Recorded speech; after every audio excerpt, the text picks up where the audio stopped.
بسم اللہ الرحمن الرحیم الحمد للہ رب العالمین والصلاة والسلام علی سیدنا محمد سید الاولین والآخرین وعلی آلہ واصحابہ اجمعین۔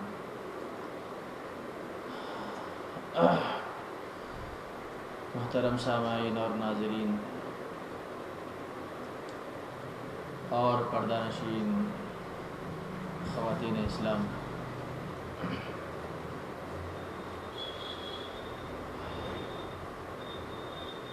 اس مختصر سے وقت میں دو تین باتیں جو قابل توجہ ہے، قابل غور ہے اور قابل عمل بھی ہے، بلکہ ہم سب کے ایمان اور اعمال میں ترقی کا ذریعہ بھی ہونے والے ہیں۔ اور اصل بات یہی ہے کہ دین کی بات سنیں اور کلام پاک کی تلاوت جیسے کہ ہوئی، اس کے ذریعے سے ایمان میں اور اعمال میں ترقی ہو، یہی مقصد ہے، یہی مطلوب بھی ہے اور یہی اصل چیز ہے۔ پہلی بات تو یہ ہے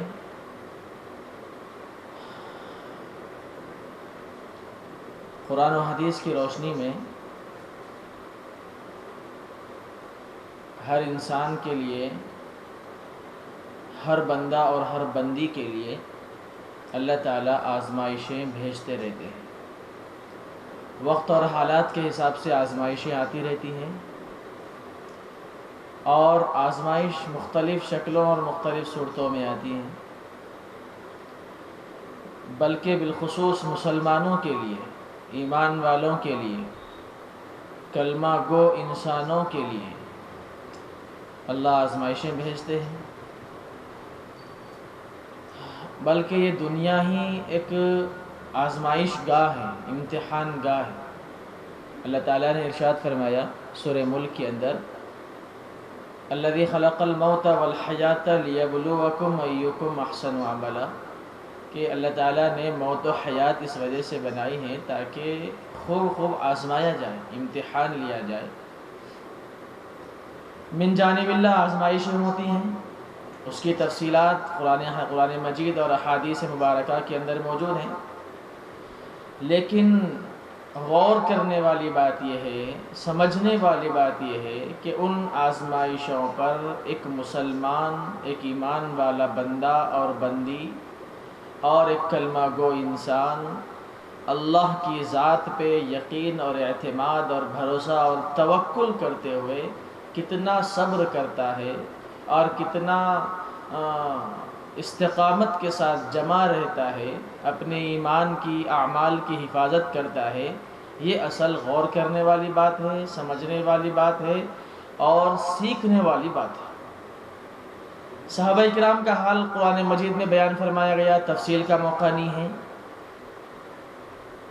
غزوات کا تذکرہ کیا گیا، صحابہ کرام کی قربانیوں کا بیان ہوا، مجاہدات کا بیان ہوا، اور ان کے شوق، جذبے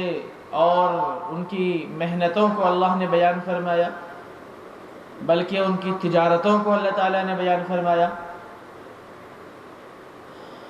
مقصد صرف یہ تھا کہ جناب رسول اللہ صلی اللہ علیہ وسلم نے جو ایمان اور اعمال کے اعتبار سے محنتیں کی تھیں اور جو جماعت حضرات صحابہ کرام کی تیار کی تھی، وہ اس اعتبار سے اللہ نے ان کے ایمان کو پسند فرمایا،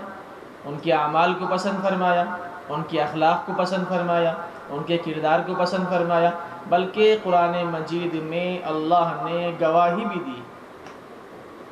ان کے ایمان کی گواہی دی، ان کے اعمال کی گواہی دی، تسلیم کیا اللہ تعالیٰ نے۔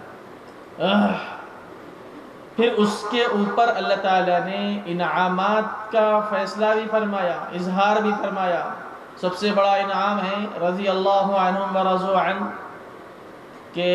وہ اللہ سے راضی ہیں، اللہ ان سے راضی ہیں۔ کتنی بڑی بشارت ہے، خوشخبری ہے، ایمان اور اعمال کو سامنے رکھتے ہوئے صحابہ کرام کا، اور قیامت تک کے لیے ان کے ایمان اور اعمال کو نمونہ بنایا گیا۔ ساری چیزیں کلام پاک کے اندر بیان فرمائی گئی، اور اللہ کی رضا سے بڑھ کر کوئی چیز نہیں ہے، کوئی چیز نہیں ہو سکتی ہے۔ اعلان فرمایا اللہ تعالیٰ نے وَرِضْوَانٌ مِّنَ اللَّهِ اکبر،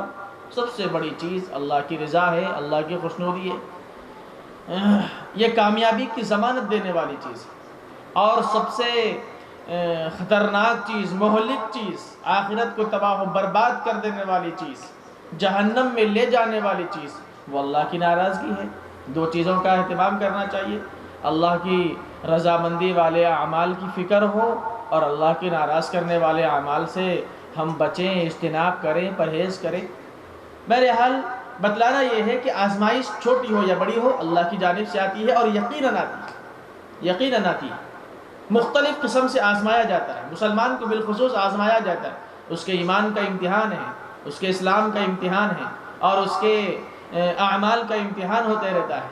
یہ کھڑا ہوتا ہے یا نہیں ہوتا ہے، یہ جمتا ہے یا نہیں جمتا، استقامت ہوتی یا نہیں ہوتی۔ پھر اللہ نے اس کے اوپر انعامات بھی فرمائے۔ استقامت کے ساتھ اگر کوئی مسلمان بندہ، مسلمان بندی اعمال پر، احکامات پر، اللہ کے دین پر اور قرآن مجید کی تعلیمات پر، نبوی ہدایات پر اگر 100% عمل کرنے کی کوشش بھی کریں، دو باتیں ہیں، 100% عمل کرنے کی کوشش کریں اخلاص نیت کے ساتھ، تو ان کی سعی کامیاب، ان کی کوشش کامیاب، اور ان کے ارادے کامیاب۔ پھر وہاں سے اللہ تعالیٰ آسانی والے راستے بناتے ہیں، مشکلات سے حفاظت فرماتے ہیں، آسانی والے راستے بناتے ہیں۔ اسی وجہ سے فرمایا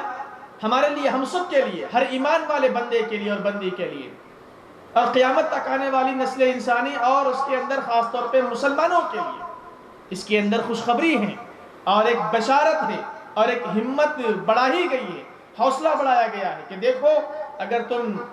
سچے دل کے ساتھ ارادے کرتے ہیں اعمال کا، احکامات کے اوپر چلنے کا، نیک بننے کا اور دیندار بننے کا، تو اللہ تعالیٰ ارشاد فرماتے ہیں وَمَنْ أَرَادَ الْآخِرَةَ وَسَعَى لَهَا سَعْيَهَا وَهُوَ مُؤْمِنٌ فَأُولَٰئِكَ كَانَ سَعْيُهُمْ مَشْكُورًا۔ ان کے ارادے کامیاب، ان کی کوشش کامیاب، ان کی محنتیں اللہ کے نزدیک قبول۔ یہ بات اللہ تعالیٰ نے ارشاد فرمائی۔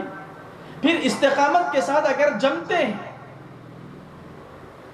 ہر مصیبت کے سامنے، ہر آزمائش کے سامنے، ہر بلا کے سامنے، ہر فتنے کے سامنے چٹان بن کر کھڑے ہو جاتے ہیں اور ڈٹے رہتے ہیں، اپنے ایمان کا سودا نہیں کرتے ہیں، اپنے اعمال کا سودا نہیں کرتے ہیں، اپنے اعمال کو غارت نہیں کرتے ہیں، اس کی حفاظت کرتے ہیں، اور احکامات کے اوپر 100% سچے دل کے ساتھ، اخلاص نیت کے ساتھ عمل پیرا ہوتے ہیں، تو اللہ تعالیٰ نے بشارت بھی سنائی ان الذین قالوا ربنا اللہ ثم استقاموا۔ استقامت کے ساتھ بڑی صفت ہے استقامت۔ یہ آزمائشی دور ہے ہمارے لیے، اور خطرناک دور، دجالی دور، فتنوں اور وساوس کا دور، شیطانیت کا دور ہے۔ اس کے اندر تو ایمان اور اعمال کی حفاظت حد درجے اس کی فکر ہر بندے اور ہر بندی کو ہونی چاہیے، اور ہمہ وقت ہونی چاہیے، ہمہ وقت ہونی چاہیے۔ اگر ہم گھر کے بڑے ہیں تو بچوں کی بھی فکر ہونی چاہیے، ہمارے ماتحتوں کی فکر ہونی چاہیے، کیونکہ ایسے ایسے دجالی فتنے، آزمائشیں، مصیبتیں، بلائیں، وبائیں آ رہی ہیں کہ ایمان کا، اعمال کا، اس کی حفاظت کرنا مشکل ہے۔ اسی وجہ سے علماء نے فرمایا کہ پہلے اعمال پہ ڈاکے ڈالے جا رہے ہیں، ایسا دور تھا کہ اعمال پہ ڈاکے ڈالے جا رہے تھے، لیکن یہ تو ایمان پر ڈاکے ڈالنے کا دور چل رہا ہے۔ اب ایک مسلمان بندی اور بندی کے بعد ایمان ہی محفوظ نہ رہا تو کیا لے کر یہاں سے جائے گا، کیا اللہ کو منہ دکھائے گا، پھر بغیر ایمان کے رخصت ہو جائے گا، تو نہ معلوم اس کے لیے پھر آگے کے کیا مراحل ہوں گے۔ اللہ جو ہے ہمارے لیے ایمان اور اعمال کی حفاظت کرنا بالکل آسان فرمائے۔ اہم چیز یہی ہے، تو یہ دور بھی آزمائش والا دور ہے، امتحان والا دور۔ اللہ صبر کا امتحان لیتے ہیں، اللہ استقامت کا امتحان لیتے ہیں۔ پھر جو ہے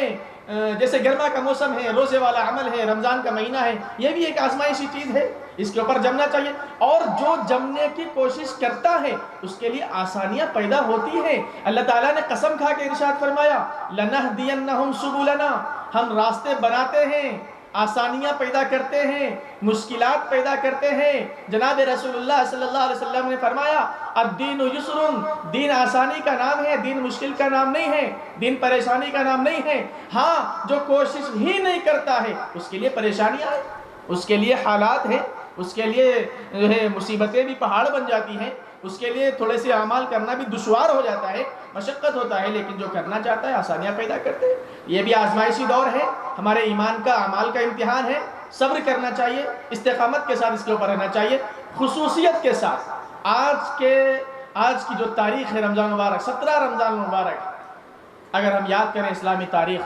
تو تفصیل کا موقع نہیں ہے، میں صرف جو ہے جھلکیاں بتا رہا ہوں، اشارے کر رہا ہوں۔ وہ یہ ہے 17 رمضان مبارک سن 2 ہجری میں غزوہ بدر ہوا ہے۔ کیا تعلیم ہے غزوہ بدر کی، غور کرنے والی بات ہے۔ سب سے پہلا معرکہ، سب سے بڑا معرکہ اور ایک اہم معرکہ، جس میں افراد کی قلت ہے، افراد کی ضرورت محسوس ہو رہی ہے، سامان نہیں ہے، تعداد نہیں ہے، اسلحہ نہیں ہے، اور جو ہے ظاہری اسباب سے جو ہے کوئی چیز جو ہے سامنے نہیں ہے، لیکن پھر بھی ایک چیز تھی جو خلاصے کے طور پر، عصارے کے طور پر اور نچوڑ کے طور پر علماء نے یہ بیان فرمائی ہے، وہ یہ ہے ایمانی حرارت تھی، ایمانی طاقت تھی، ایمانی جذبہ تھا، ایمانی شوق تھا۔ ہر ایک کے اندر یہی تھا کہ میں شریک ہو جاؤں، میں اس کے اندر شہید ہو جاؤں۔ یہ ایمانی حرارت کے ساتھ صحابہ کرام، مٹھی پر صحابہ کرام، نہتے صحابہ کرام چلے، اور جو ہے اس کے بعد جو ہے کیسی فتح ہوئی اور کیسی جو ہے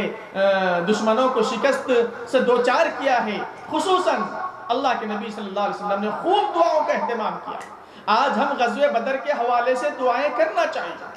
غزوہ بدر کے حوالے سے ہمارے اندر یہ جذبہ شوق پیدا ہونا چاہیے کہ ہم بھی ایمان کے اندر، اعمال کے اندر ترقی پیدا کرتے رہیں گے۔ ایمان میں تنزلی کا آ جانا، گراوٹ کا آ جانا، یہ ایک مومن کی شان اور پہچان نہیں ہو سکتی۔ علماء نے فرمایا کہ ایمان تو بڑھتے رہنا چاہیے، اعمال تو بڑھتے رہنا چاہیے۔ ایمان کے بڑھنے کی کیا نشانی ہے؟ آج جس سطح کا ہمارا ایمان ہے، کل وہ سطح کا نہ رہے، بلکہ اس سے آگے بڑھ کر ہمارا ایمان اس سے زیادہ بڑھے، اعمال میں ترقی ہو جانا۔ یعنی یہ ہے کہ آج ہم نے 2 رکعت نفل پڑھی ہیں تو جو ہے کل 4 رکعت نفل ادا کریں، اور جو ہے دن آگے بڑھتے رہے تو اس کے اندر ترقی ہوتا رہے۔ تو ایک مسلمان کے ایمان کے اعتبار سے ترقی ہونا چاہیے، تنزلی نہیں آنی چاہیے، گراوٹ نہیں آنی چاہیے، آگے بڑھتے رہنا چاہیے۔ تو غزوہ بدر کا پیغام یہی ہے کہ ایمان کے اندر ترقی ہو، ایمانی حرارت ہو، اللہ کے اوپر یقین ہو، اعتماد ہو، توکل ہو، حالات جتنے خراب آ جائیں اس کے اوپر ہم ایمان کو بنانے والے بنے۔ صحابہ کرام کا حال یہ تھا، فزادتہم ایمانا، قرآن مجید میں بیان کیا گیا، جتنے حالات خراب آئے ہیں، جتنا دور مشکل کا دیکھا ہے صحابہ کرام نے، اور جتنی پریشانیاں آئی ہیں، بھوکے رہنا پڑا، غربت کا سامنا ہوا، دشمنوں کا سامنا ہوا، ظالموں کا سامنا ہوا، ستانے والوں کا سامنا ہوا، اور جو ہے جلاوطنی کا سامنا ہوا، ہجرت کا سامنا ہوا، غزوات کا سامنا ہوا۔ تمام موقعوں میں اور تمام کٹھن مراحل کے اندر صحابہ کرام ایمان کا دامن نہیں چھوڑا، ایمان کو بڑھاتے رہے، ترقی ہوئی۔ قرآن کریم کی گواہی ہے، فزادتہم ایمانا، کہ ان کے ایمان، یہ ان حالات نے ان کے ایمان کو مزید پختہ کر دیا، ان کے عزم کو پختہ کر دیا ہے، ان کے ارادوں کو، نیتوں کو پختہ کر دیا ہے، وہ جمتے چلے گئے۔ ایک چیز تو یہ ہے کہ غزوہ بدر کا پیغام یہی ہے، اور اللہ کے نبی صلی اللہ علیہ وسلم نے غزوہ بدر کے میدان میں اپنے خیمے میں جا کر جو دعائیں کی ہیں، اللہ اکبر، وہ دعاؤں کا اہتمام بھی اس حوالے سے ہونا چاہیے۔ بہت دعائیں کرتے رہے، اللہ کو مناتے رہے، تعلق کو مضبوط کیا پہلے، اس کے بعد پھر ظاہری اسباب کے طور پر جنگ کیا ہے، اپنے خیمے میں روتے رہے، گڑ گڑاتے رہے، یا حی یا قیوم برحمتک نستغیث، اس طرح کے الفاظ کے ساتھ آپ علیہ السلام نے خوب رویا ہے اور آنسو بہایا ہے، گڑ گڑایا ہے، یہاں تک کہ صدیق اکبر نے آ کر یوں کہا، اے اللہ کے نبی صلی اللہ علیہ وسلم بس کر دیجئے، آپ کی دعائیں قبول ہو گئی، آپ کی آہیں قبول ہو گئی، آپ کی گریہ وزاری قبول ہو گئی ہیں، آپ بس کر دیجئے۔ یعنی تسلی